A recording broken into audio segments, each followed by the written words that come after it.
अध्याय 8 एंजाइम।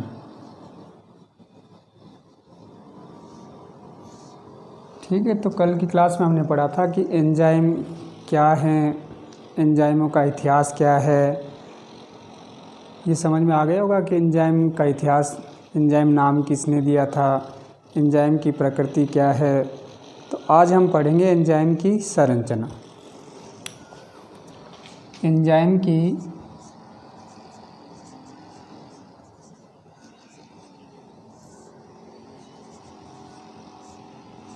संरचना।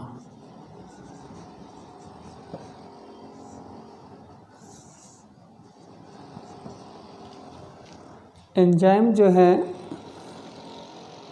वो प्रोटीन होते हैं, परंतु हम ये जानते हैं कि सभी प्रोटीन एंजाइम नहीं होते। एंजाइम तो प्रोटीन के बने होते हैं, लेकिन सभी प्रोटीन एंजाइम नहीं होते हैं। जैसे राइबोजाइम एंजाइम जो है वो आरएनए अणु का बना होता है। समझ में आया? तो एंजाइम क्या होते हैं? एंजाइम प्रोटीन होते हैं। एंजाइम प्रोटीन होते हैं,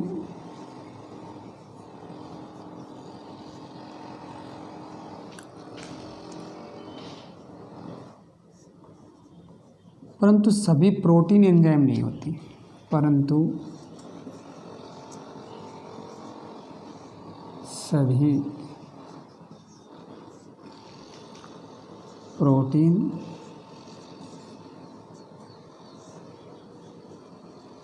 एंजाइम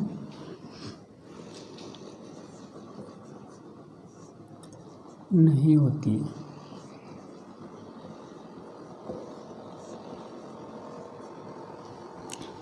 जैसे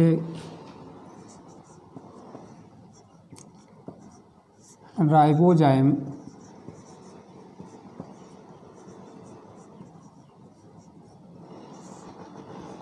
आरएनए अणु का बना होता है।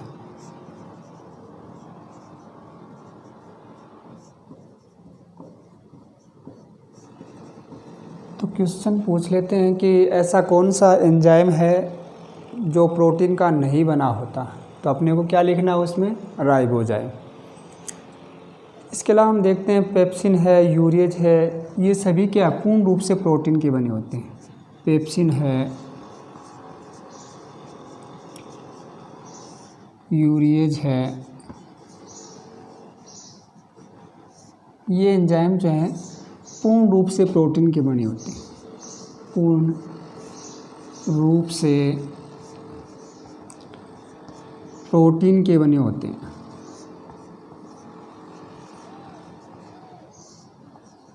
प्रोटीन के बने होते हैं। समझ में आ गया? उसके बाद में हम देखते हैं कि अधिकांश एंजाइम में मुख्य घटक क्या है? प्रोटीन के साथ अन्य अप्रोटीन पदार्थ भी पाया जाता है। मुख्य घटक तो क्या होता है? प्रोटीन होता है, लेकिन प्रोटीन के साथ एक अन्य अप्रोटीनीय भाग भी क्या है, या अप्रोटीनीय पदार्थ भी पाया जाता है, जो प्रोटीन भाग की क्रियाशीलता में क्या करता है? क्रियाशीलता को बनाए रखता है। समझ में आ गया? तो अधिकांश एंजाइम जो हैं उनका मुख्य घटक क्या है? प्रोटीन है, लेकिन प्रोटीन के साथ अन्य अप्रोटीन पदार्थ भी पाया जाता है, जो प्रोटीन की क्रियाशीलता के लिए क्या होता है? आवश्यक होता है। अधिकांश एंजाइम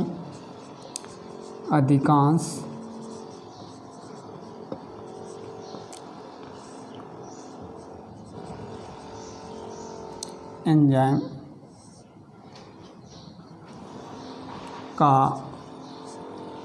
मुख्य घटक प्रोटीन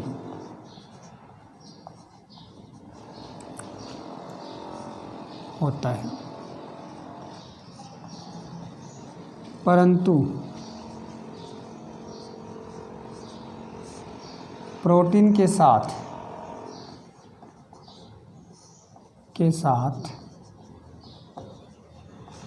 एप्रोटीन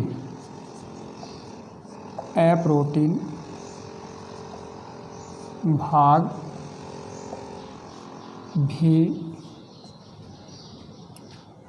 पाया जाता है, जो प्रोटीन की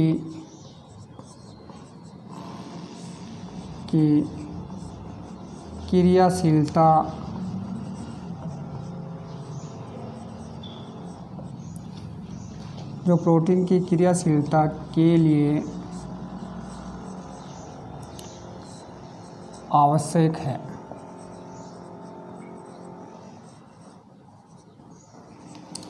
समझ में आ गया? जो प्रोटीन की क्रियाशीलता के लिए क्या होता है? आवश्यक होता है।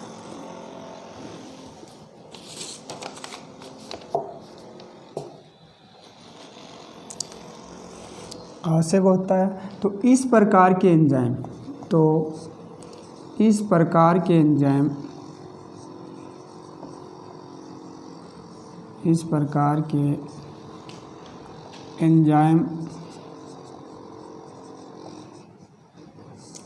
पूर्ण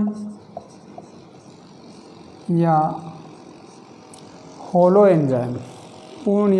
एंजाइम कहलाते हैं। पूर्ण या होलो एंजाइम कहलाते हैं।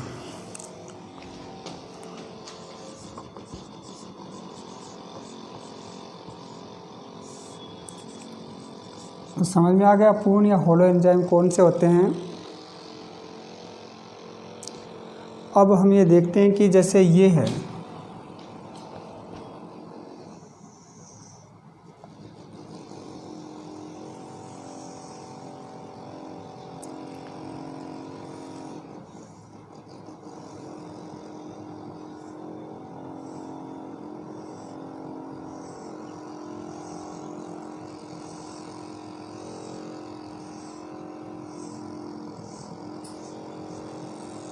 ये पूर्ण एंजाइम या होलो एंजाइम है। इसका एक तो प्रोटीनीय भाग है और दूसरा क्या है? अप्रोटीनीय भाग है। तो होलो एंजाइम का प्रोटीन वाला भाग तो क्या कहलाता है? Apo enzyme. ये तो है एपो एंजाइम।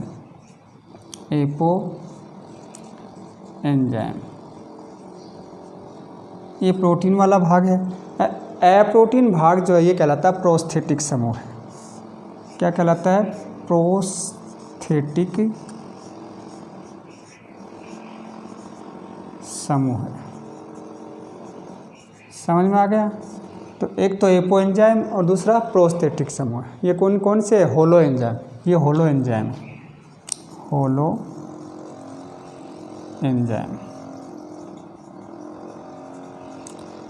तो इस होलो एंजाइम में समझ में आ रही ये जो पार्ट है ना, इसका पूरा का पूरा भाग है, ये तो क्या है? प्रोटीनीय भाग है जिसको क्या कहा जाता है? Apo enzyme. और ये अप्रोटीन भाग है जिसको क्या कहा जाता है? प्रोस्थेटिक समूह है।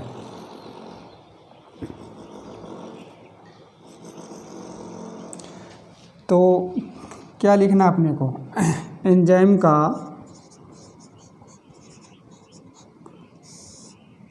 प्रोटीन वाला भाग या प्रोटीनीय भाग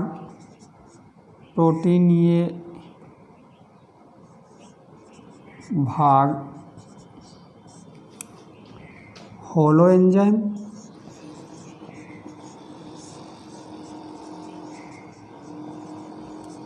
तथा अप्रोटीन भाग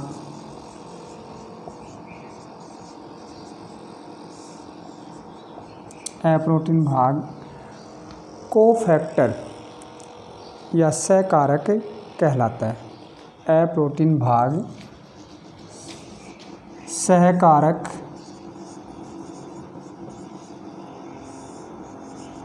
या कोफैक्टर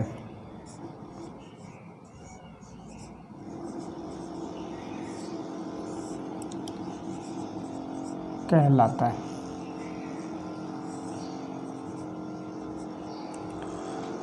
कोफैक्टर या सहकारक कहलाता है। अब ये कोफैक्टर जो है इसको 3 भागों में विभाजित किया गया है। ये जो कोफैक्टर है कौन सा, ये, इसको 3 भागों में विभाजित किया गया है। कोफैक्टर को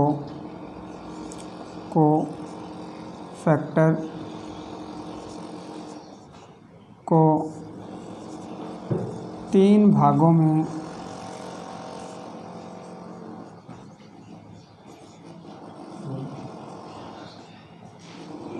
विभाजित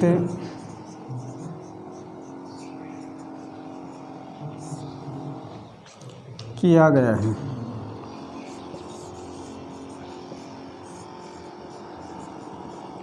पहला है प्रोस्थेटिक समूह, प्रोस्थेटिक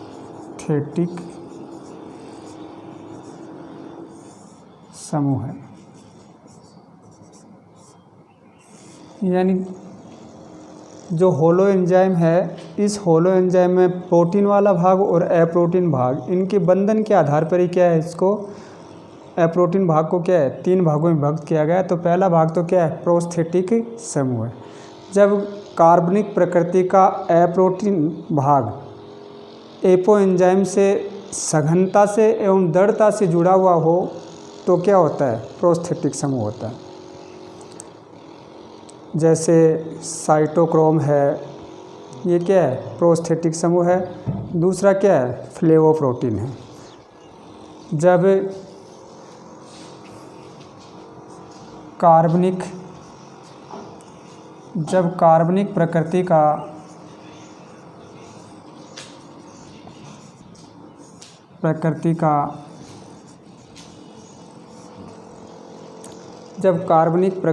का अप्रोटीन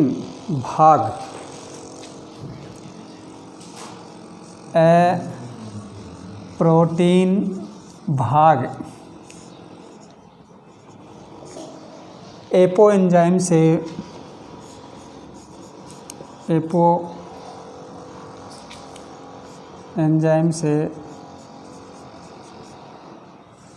सघनता से एवं दृढ़तापूर्वक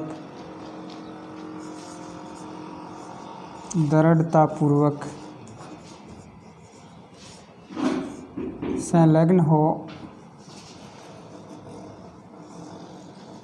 दृढ़तापूर्वक क्या हो, संलग्न हो या अनुबंधित हो, तो उसे प्रोस्थेटिक समूह कहते हैं।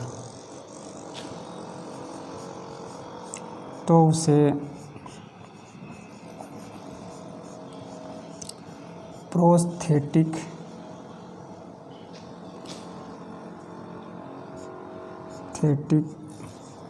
समूह कहते हैं। जैसे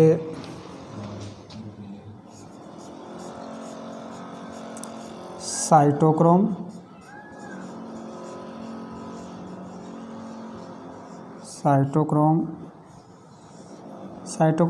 कौन सा एंजाइम है, प्रोस्थेटिक समूह, साइटोक्रोम है। दूसरा फ्लेवोप्रोटीन है,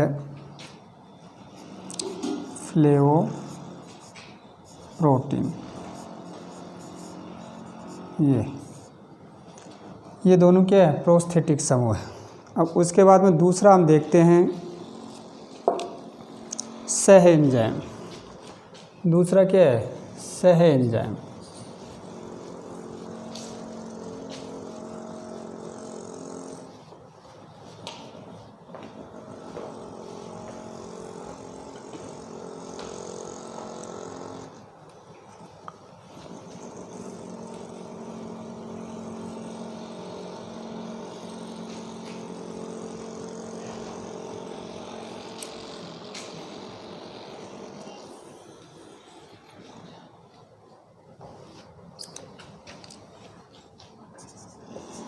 सह एंजाइम जब अप्रोटीन भाग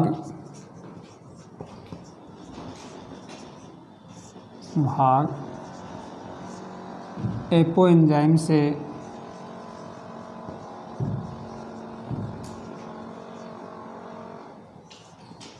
से ढीले बंधे हों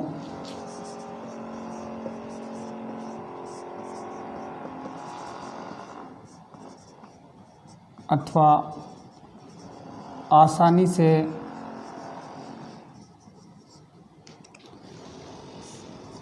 पृथक हो जाते हों तो उसे सह एंजाइम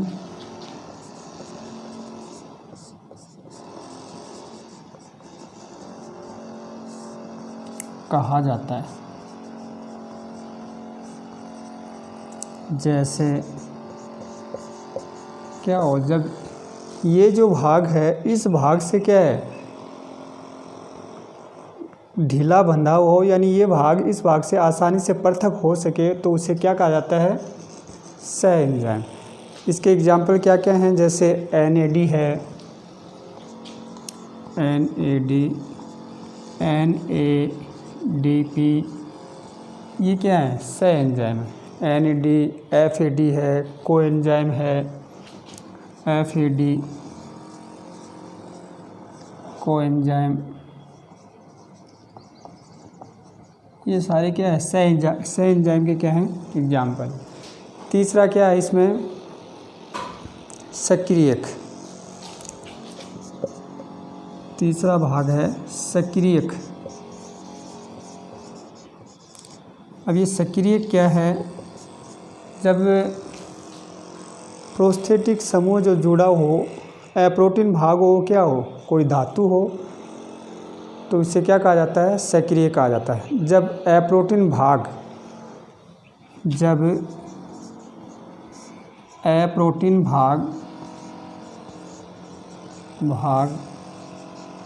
अकार्बनिक प्रकृति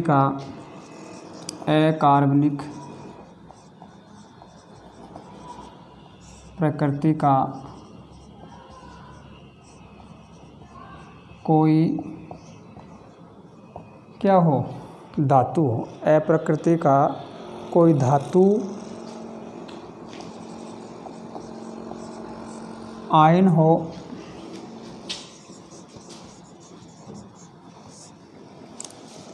कोई धातु आयन हो तो उसे सक्रियक कहते हैं। आयन हो तो उसे सक्रियक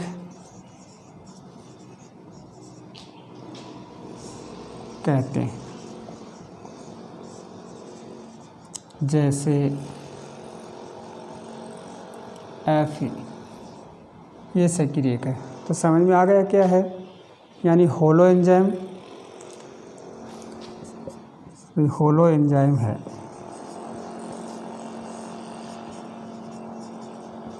होलो एंजाइम या पूर्ण एंजाइम। अब है क्या होलो एंजाइम, अप्रोटीन भाग और एपो एंजाइम। तो एपो एंजाइम के साथ एपो एंजाइम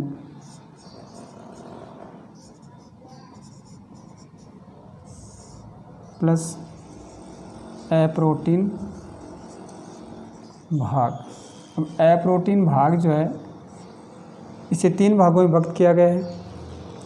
अप्रोटीन भाग को कोफैक्टर भी बोलते हैं। क्या बोलते हैं, कोफैक्टर। कोफैक्टर है तो इसे 3 भागों में विभक्त किया गया है। 3 भाग कौन कौन से हैं, पहला तो क्या है इसका प्रोस्थेटिक समूह है, प्रोस्थेटिक समूह है।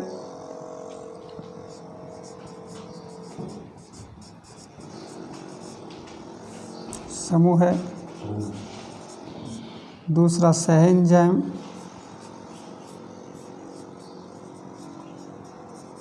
और तीसरा क्या है, सक्रियक।